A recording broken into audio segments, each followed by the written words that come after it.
Hola, ¿qué tal? Buenas tardes. Hoy estamos aquí en Bunker con Roxane y Ludovic, dos actores del cortometraje Demon, un cortométrage de puissance. Bonjour, tous les deux, ça va? Ça va, ça va. Ça va. Vous êtes connectés d'où? Roxane, je t'en prie. Moi, je suis connectée de mon joyeux 20 mètres carrés à Paris.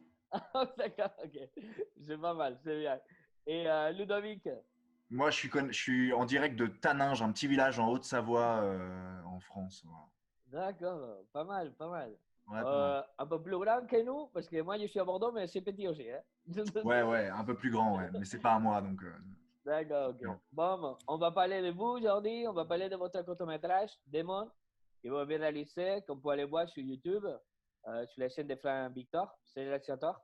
Et la première question, c'est comment vous avez arrivé dans ce projet Demon? Eh ben, en fait, alors, moi, j'ai rencontré Franck Victor par le biais d'une amie qui travaillait avec lui. Quand on s'est rencontrés, on a beaucoup discuté, ça a plutôt bien matché et on a eu tout de suite envie de collaborer ensemble sur un projet, sur un court-métrage. Le projet est né comme ça. Roxane avait déjà travaillé avec Franck, mais elle va vous l'expliquer mieux que moi. Et voilà, tout ça s'est lié et c'était génial. C'était la première expérience, on va dire, avec lui. Pour moi et Franck, ensemble, ouais, c'était la première expérience. Ok, d'accord. Et pour vous, Roxane? Et du coup, moi, c'était ma première expérience avec Ludo, mais j'avais déjà travaillé, j'avais déjà fait 2 cours avec Franck. Gugus et puis Crazy. Okay. Et donc, on a un super rapport de travail avec Franck. J'aime beaucoup travailler avec lui, j'aime ce qu'il fait. C'est un super réalisateur et il écrit bien. Il met vraiment en valeur les acteurs, je trouve. Ouais. Et du coup, il a pensé à moi pour le cours là, pour Démon. Et c'était super de travailler aussi avec Ludo, de se retrouver comme ça sur ce projet-là. Et puis, il y avait Charlotte aussi, Charlotte Deniel. Donc, ouais, voilà, on lui fait un bisou d'ailleurs. Pourquoi Démon? Pourquoi Démon? Parce que la copine, il a un démon de l'intérieur? Parce que c'est une situation de démon? Je pense que démon, ça parle plutôt d'un démon intérieur que le personnage doit vivre et les personnages doivent vivre parce que finalement c'est un couple et c'est une espèce de passion amoureuse un peu destructrice. Donc en fait, c'est un espèce de démon qu'on partage, Roxane et moi, à l'écran, qu'on essaye de faire vivre au mieux, mais ouais, ça a plus une allure de démon que d'ange en tout cas. Ok, parce que tous les deux, vous avez joué un rôle similaire dans une autre situation? Ou vous venez de jouer un rôle similaire? Roxane? Moi, dans Crazy, ça s'apparentait un petit peu, justement, avec Franck, j'avais un peu un rôle comme ça, une espèce de relation un peu passionnelle, destructrice et un peu perverse, même avec mon partenaire. Enfin, c'est un peu un rôle, en tout cas, qui avait des points communs. Sinon, moi, je fais pas mal de théâtre et non, j'ai pas eu de rôle comme ça. Des rôles noirs, oui, mais en tout cas, pas ces démons-là à jouer. D'accord, ok. Ok, tous les deux venez du théâtre, vous venez du cinéma. Qu'est-ce que vous avez fait avant d'arriver à Démon? Alors moi, je suis passé par les cours Florent. J'ai fait 3 années au cours Florent à Paris et j'ai tout de suite trouvé dans la foulée un agent. Donc j'ai réussi à travailler un petit peu, surtout au ciné. Hein. J'ai pas eu énormément d'ouverture au théâtre, mais par contre, disons que je viens du théâtre parce qu'à Florent, on fait principalement du théâtre. Et donc les premiers pas que j'ai faits, c'était sur scène et ça, c'était génial. Ok. Et Roxane? Et du coup, moi, je viens du théâtre. Moi, j'ai fait les cours Simon, concurrent. J'ai fait les… Non, plutôt ami, parce qu'il n'y a pas de concurrent. Mais non, du coup, j'ai fait les cours Simon. Après, moi, j'ai monté ma compagnie avec des amis comédiens. Voilà, on a commencé à jouer, à monter nos projets. Ensuite, j'ai monté un seul en scène pendant 3 ans. Puis après, j'ai été prise sur d'autres productions. Donc, je joue beaucoup au théâtre. Même là, j'étais jusqu'à ce qu'on soit un petit peu arrêté dans notre élan. J'étais en tournée sur un spectacle. Mais je commence de plus en plus à tourner et j'aimerais faire beaucoup plus d'images. Je parle d'images globales parce que ça peut être télé, les plateformes Netflix etc. Et bien sûr des cours, des films. Donc voilà, mais c'est surtout du théâtre, moi. Je viens du théâtre et j'aime la scène. C'est-à-dire que j'adore jouer, j'adore tourner, mais la scène, c'est deux choses très différentes. Et Ouais, c'est ça, quelque je chose le que je lâcherai comprends pas. totalement. Ouais. Ok, et une bonne question en référence à ce que vous parlez. Est-ce que vous pensez qu'il va changer la scène ciné, la scène théâtre? Est-ce qu'on va aller dans un côté plus plateforme digitale à l'heure de consommer le cinéma? Alors, ça a un peu coupé quand tu as parlé au début, donc je n'ai Pardon. pas eu toute la question. Est-ce que vous pensez, en parlant de plateformes et tout ça, est-ce que vous pensez que la scène cinématographique et la scène théâtrale, il va devenir dans une scène plus digitale ou vous pensez que non, il ne va rien changer?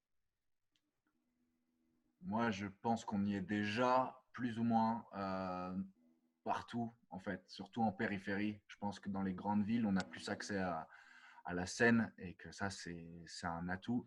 Après, je pense que oui, aujourd'hui, avec tout ce digital autour de nous, c'est évident. On a envie de quelque chose de rapide, de fluide. On a envie de cliquer, on a envie de regarder, on a envie, si ça nous aime pas, si on n'aime pas ça, on a envie de zapper.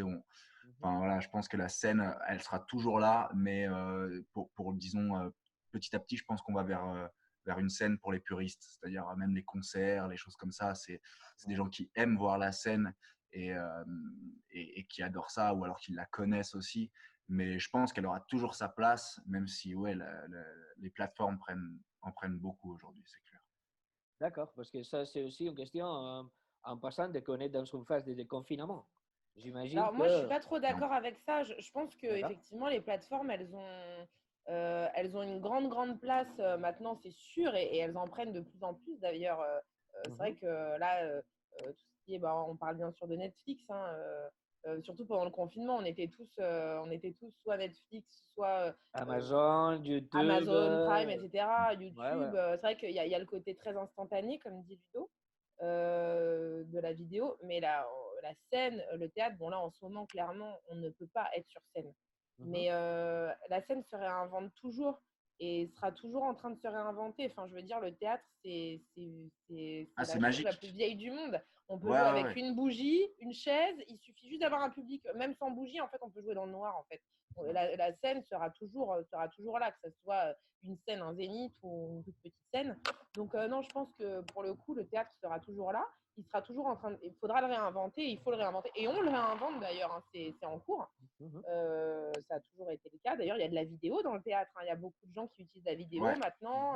Ouais, Bientôt, on utilisera des hologrammes sur scène et ça marchera très bien. Ouais, clairement. Mais non, effectivement, les plateformes sont là et c'est très bien aussi parce que je trouve que effectivement, des programmes comme propose Netflix ou Amazon Prime, il y a des séries de dingo, c'est génial. Non, non, mais c'est Mais clair. le SN sera toujours là. Je suis certain que le théâtre restera toujours comme il est et se réinventera de ouf parce qu'aujourd'hui, il y a énormément de choses expérimentales qui viennent se mettre en jeu, de choses contemporaines. Toutes les périodes, finalement, sont contemporaines quand elles arrivent. Donc, il y a toujours de quoi réinventer. Après, c'est surtout le public pour lequel je disais est-ce que les gens bougeront de plus en plus au théâtre ou pas, tu vois, c'est ça que je me demande. Après, de plus en plus, je sais pas, mais en tout cas, les gens se déplaceront parce que de toute façon, déjà, il y a plein de théâtres différents. On ne parle pas forcément d'un théâtre subventionné, élitiste, Ouais. et qui ne parle qu'à une catégorie. Et c'est du théâtre aussi que j'aime aller voir, hein, donc je ne suis pas du tout en train de critiquer. Non. Mais il y a plein de théâtres différents. C'est comme la musique, c'est comme si on disait, oui, la musique. Alors oui, la musique classique, voilà, mais après, il y a plein de musiques différentes. Donc, tu peux aller voir un concert de classique comme tu peux aller voir un concert de rap ou un concert Et de maintenant, fusion jazz aussi, ou il y a machin. les classiques, l'électronique, il y a tout. Fusion, etc.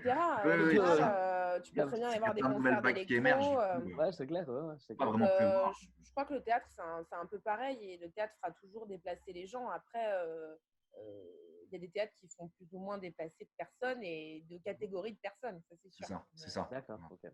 Ok, et si on veut connaître un peu plus Roxane et Ludovic, qu'est-ce que vous faites de la journée aujourd'hui, pendant le déconfinement?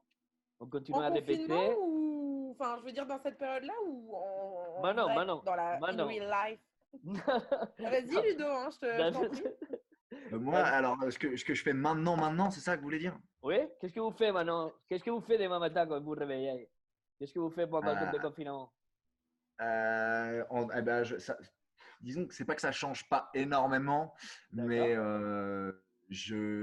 En ce moment, je suis en Haute-Savoie, je suis implanté en Haute-Savoie, donc je travaille sur un autre projet qui est la musique.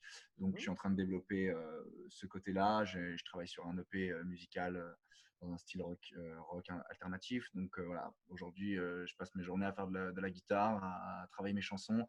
Là, aujourd'hui, j'ai jardiné avec mon père et voilà. J'en profite pour me détendre un peu et méditer. Ça change un peu, non? Ou non? Pas trop. À quoi? Ça change un peu, non? Ça chante? Ouais, bien Ouais. sûr. Ça chante aussi, exactement. D'accord. Et Roxane, qu'est-ce que vous faites dans votre journée? Ah ah, mystère, mystère, mais que fait-elle? Non, qu'est-ce que je fais? Un peu comme tout le monde, hein, je m'occupe, mais non, ce que je fais aujourd'hui, j'ai pris mon petit Vélib, j'ai traversé Paris et j'ai été boire un thé chez un copain. Donc, grosse journée. Mais non, sinon, là, je reprends un stage qui s'est un peu arrêté juste avant le confinement, un stage de training caméra avec des directeurs de casting, tout ça. Et en fait, je le reprends, il reprend à partir de lundi via Zoom aussi, donc en visioconférence. Ça va être, on s'adapte, hein, nouvelle façon de travailler. Et du coup, je suis en train d'apprendre des textes. Donc, j'ai un paquet de monologues et de textes à apprendre. Donc, ça me prend beaucoup de temps. Voilà, et puis donc je m'aère en… C'est génial ça. À côté des petits poèmes. Hein. À côté des petits poèmes. À côté des petits poèmes que je fais. Ouais, je fais des petites vidéos. D'ailleurs, il y en a un que je vais poster dans pas longtemps, que j'ai enregistré tout à l'heure. Voilà. Bon, Ludovic, je vois que tu la suis souvent, hein. Je le vois, hein. Je la suis parce qu'on a super bien collaboré ensemble et que j'espère qu'on retravaillera ensemble dans le futur, c'est clair. Ouais, ça serait très chouette. Ok, ben allez, on va connaître un peu plus. Je vois que vous êtes déjà dans un bon esprit. C'est quelle la chose la plus drôle que vous avez fait dans votre vie? Tan, tan, tan. Ludovic. La plus drôle? C'est dur hein, à répondre. La plus drôle, la plus belle? La plus drôle. Ou scandaleux, comme vous préférez. J'adore les mots scandaleux, mais on l'a changé pour drôle. Et la chose la plus scandaleuse que vous avez fait. Et si ton père, ta mère, ils te voient, ils disent, c'est pas mon fils. Tu vois, c'est pas ma fille, c'est pas mon fils, c'est pas possible. Il y en a beaucoup, hein. Ouais, il y en a beaucoup, ouais. Moi, si j'en ai une petite en tête. Je travaillais sur Demain nous appartient sur TF1. Ouais. Il y avait Ingrid Chauvin en soirée, tout le monde, tous les acteurs. Je vais la voir pour lui dire félicitations, félicitations pour la série Zodiac, parce que j'ai adoré Zodiac. Et donc là, elle m'annonce qu'en fait, Zodiac, c'était Claire Kane. Et là… Ah ouais, le gros malaise. Ouais, gros malaise. C'était gros malaise, mais grosse barre de rire quand même. Tout le monde a rigolé avec moi, j'étais pas tout seul, mais c'était dur quand même parce qu'elles sont quand même en concurrence directe, donc c'est assez marrant. Ouais, c'est clair, c'est clair. La petite gênance. Ouais. Mais ça aurait pu m'arriver aussi, hein, le côté un peu boulet du comédien, genre… précipitation, spontanéité. Et… c'est ça. Moi, franchement, c'est un peu… Moi, il m'arrive souvent des boulettes, hein, donc il y a pas mal de trucs très très drôles qui peuvent m'arriver. Enfin, pas forcément drôles pour moi, mais pour les autres. Le dernier, qu'est-ce que j'ai… Je sais pas, très drôle. Je suis désolée, je suis un peu… Facile, la première qui vous vient à la tête. Ah, bah non, mais… franchement, pendant le confinement, il n'y a pas eu beaucoup de trucs très drôles qui sont arrivés. Donc là, tout de suite… Non, je suis désolée, je suis un peu… Ok, on passe à l'autre. Peut-être il va devenir plus tard. Ouais. L'anecdote. Est-ce que vous avez eu une anecdote avec un collègue de travail, avec un enfant, avec un directeur, réalisateur, avec quelqu'un que vous avez travaillé, un voisin? Jamais anecdote. Un voisin? Alors ouais, je vais parler de mon voisin. Voilà. Moi, la dernière anecdote. Quand on vit à Paris, on a toujours des histoires sur les voisins. Non, mais surtout que là, je viens de rentrer chez moi et autant vous dire que là, ça fait… En fait, moi, j'étais confinée à la campagne. D'accord. Et donc, je suis revenue le 10, enfin la veille du déconfinement, voilà. Et donc, forcément, je retrouve mon appart, voilà. Bon, alors, anecdote de mon voisin. Mon voisin, il faut savoir qu'au début, quand il a emménagé, j'ai fait une grosse boulette parce qu'en fait, il s'avère que c'est un… J'espère qu'il ne va pas voir cette interview, puis même, c'est pas grave. Bon, bref, il s'avère que c'est un peu un désaxé, le gars. Et d'ailleurs, il ne faut pas que je parle trop fort parce que les murs, c'est du papier. Ça se trouve, il est en train de m'écouter et il va me mettre un pigeon mort sur mon palier. Donc, il se trouve qu'en fait, quand il a emménagé le gars, il y a à peu près 2 ans, 3-4 matins de suite, il me réveille, enfin, j'entends des bruits qui me réveillent entre, je sais pas, 4-5 heures du mat et 6-7 heures. Bon, au bout de 3-4 nuits comme ça, je me dis, bon, c'est pas possible, là, je vais péter un câble. Je sors comme ça pour voir d'où sort le bruit. J'étais en pyjama dégueu, des choses comme ça, pyjama Snoopy, enfin voilà. Et puis je me dis, non, on va y aller mollo, on va pas se friter direct avec le voisin qui vient d'arriver. Donc le lendemain, je lui écris une petite lettre. Et comme c'était la période de Noël, je lui mets un petit ballotin avec des chocolats. Ok. Et je fais une lettre, voilà, bonjour, vous faites du bruit. En gros, ça me saoule que vous faites du bruit, mais, enfin, ça me saoule d'entendre votre bruit, mais je suis sympa, je vous offre des chocolats. Là, ils sont pas empoisonnés à la morora, mais la prochaine fois que vous faites du bruit, je mets du cyanure dedans. Bon, un truc rigolo, sympa, quoi. Et du coup, le mec me répond, voilà, je rentre chez moi le soir, je vois une magnifique rose avec un petit mot, excusez-moi, machin. Bon, là, clairement, mon esprit romantique me dit, c'est l'homme de ma vie. Donc, je commence à m'emballer complètement et à lui répondre, bah voilà, merci beaucoup pour la rose. On a commencé à s'écrire des lettres, ok, de s'échanger des lettres. J'ai dit à toutes mes copines, c'est bon, j'ai rencontré mon âme sœur, enfin, j'ai pété un câble. Le mec signe au bout de la 5e ou 6e lettre. Je le googlise et là, je me dis, oh putain, grossière erreur. Il se trouve qu'en fait, c'est un mec voilà, grave axé sur l'alcool, la drogue, machin, qui vit la nuit. Il a 35 ans de plus que moi. Enfin, je veux dire, c'est pas du tout l'homme de ma vie, quoi. Ouais, c'est clair. Donc là, bon, ça retombe comme un soufflé. Et là, je me dis, oh la boulette, oh la boulette. D'ailleurs, ça peut faire c'est 2 anecdotes en une, hein. Ouais, c'est clair. Et donc, le mec continue à m'écrire. Lui, il est complètement emballé, quoi. Il me dit, voilà, je t'ai googlisé, je t'ai vu sur Internet, t'es magnifique, je viendrai te voir au théâtre. Et moi, je me suis dit, oh merde. Et en fait, depuis, il me laisse des petits cadeaux sur mon palier, il m'écrit des trucs, tout ça. Et il fait un bruit de malade. Et je me demande s'il ne fait pas exprès de faire du bruit la nuit pour que je descende. Et donc, 3 fois par semaine, je suis obligée de descendre en pleine nuit pour lui dire de faire moins de bruit et machin. Et le mec est tellement taré que il fait carrément,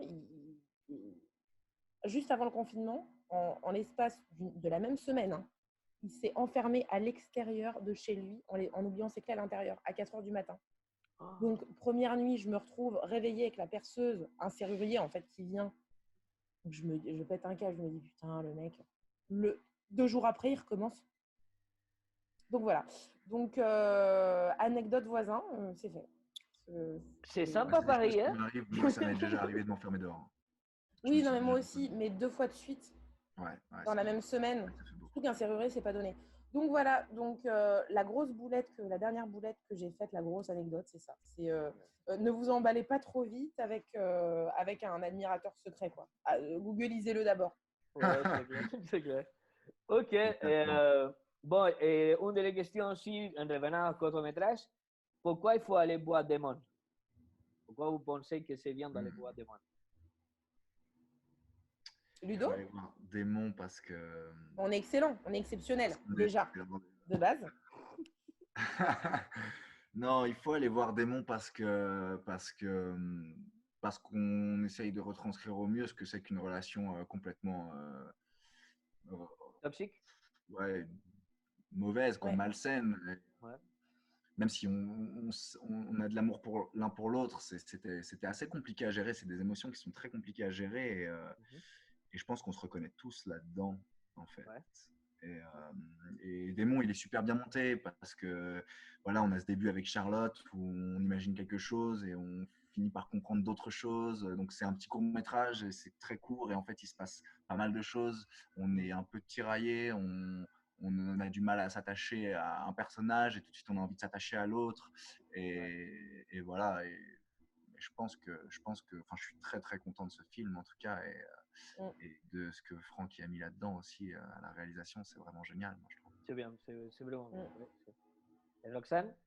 Ouais, je crois que Ludo a un peu dit aussi ce que je pense, c'est-à-dire qu'effectivement, Franck a réussi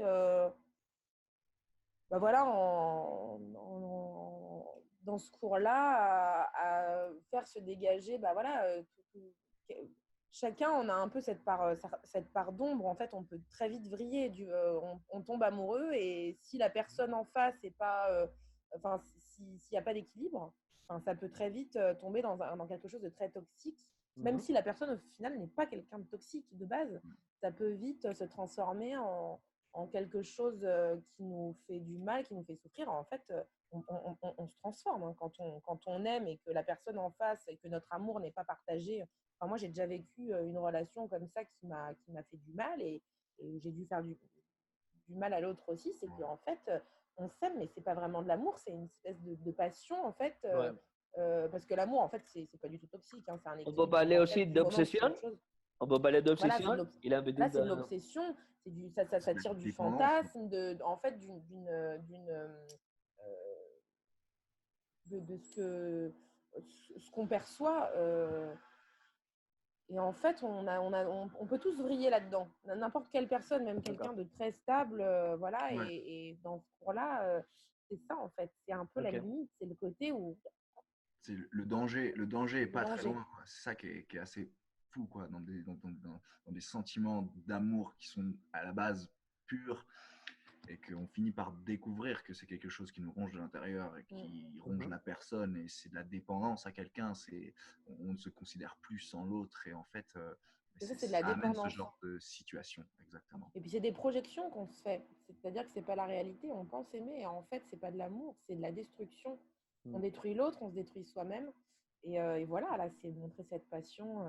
Et c'est ce qu'on aime, c'est ce qu'on recherche quand on est acteur. Enfin, c'est trop bon de jouer ça. De jouer, parce que c'est une émotion, c'est un truc qui nous dépasse. En même temps, on n'a pas envie de le vivre parce qu'on souffre. En même temps, tout le monde a envie de vivre une relation passion comme ça, à aimer à la mort. Enfin, quand on regarde un film, on adore ce genre de truc où les acteurs, où le film, l'histoire part en vrille, où on se sent, ils sont trop bien ensemble, mais en fait, ils peuvent pas être ensemble parce que c'est, tu vois. C'est ça.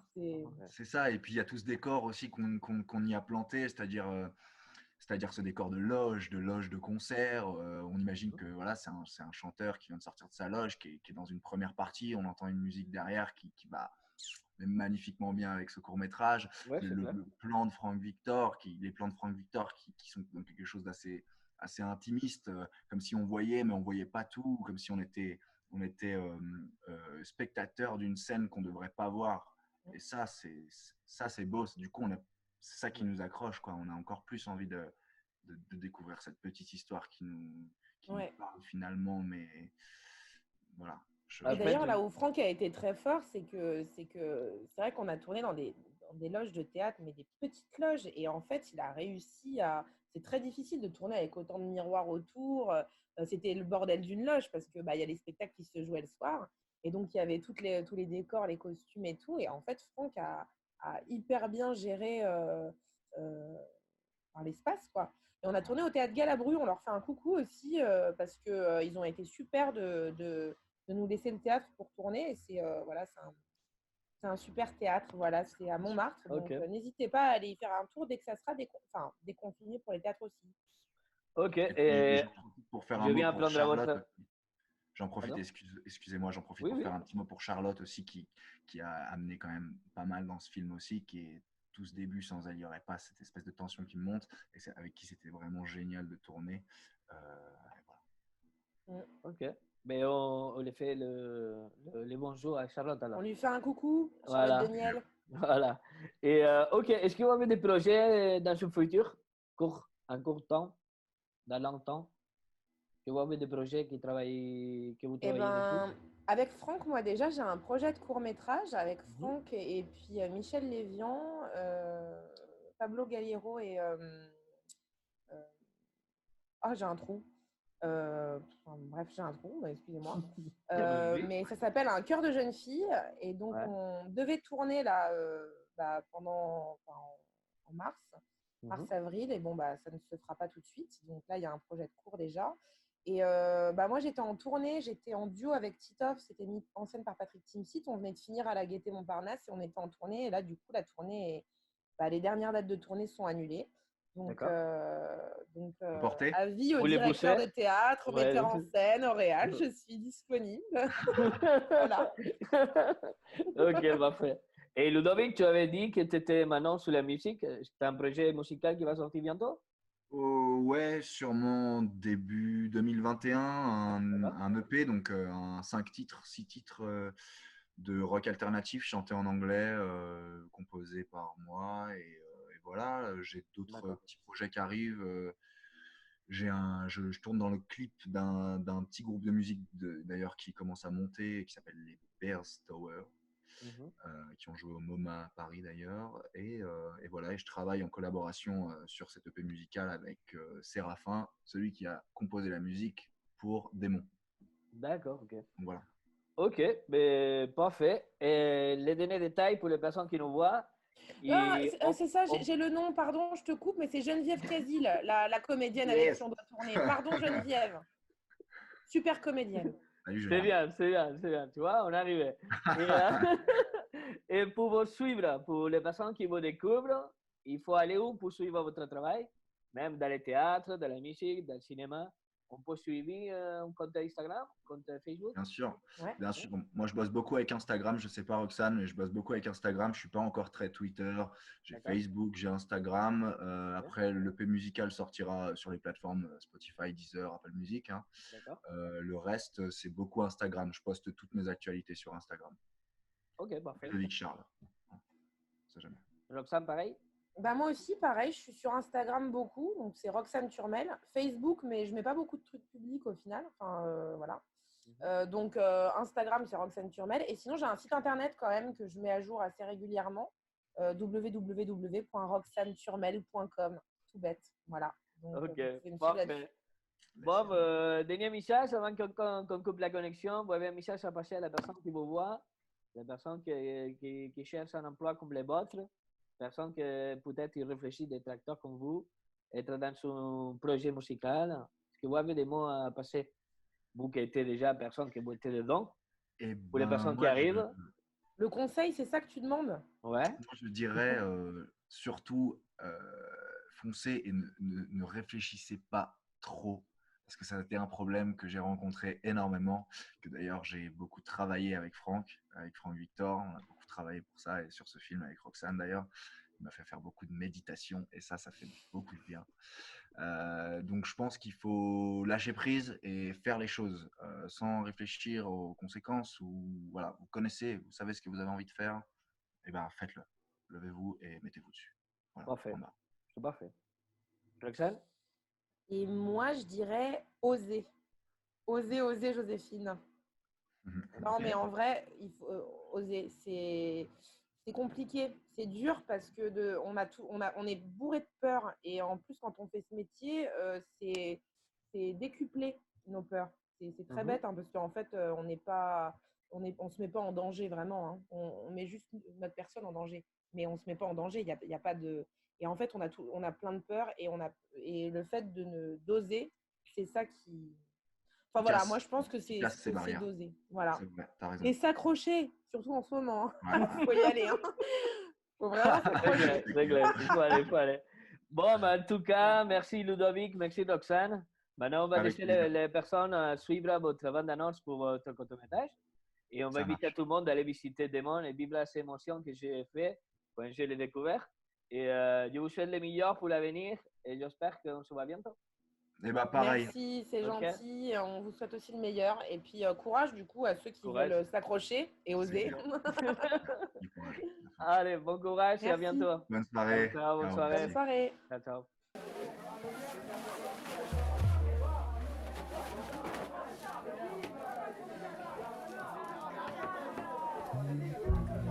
Ça va? Je vous dérange pas? Putain, qu'est-ce que tu fais là?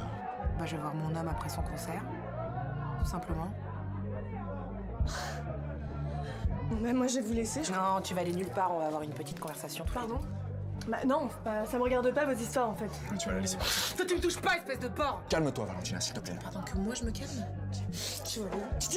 Lâche-moi, meuf, t'es tarée ou quoi là? C'est bon, tu la lâches. Mais allez vous faire interner tous les deux. Et toi là? Connard! Putain!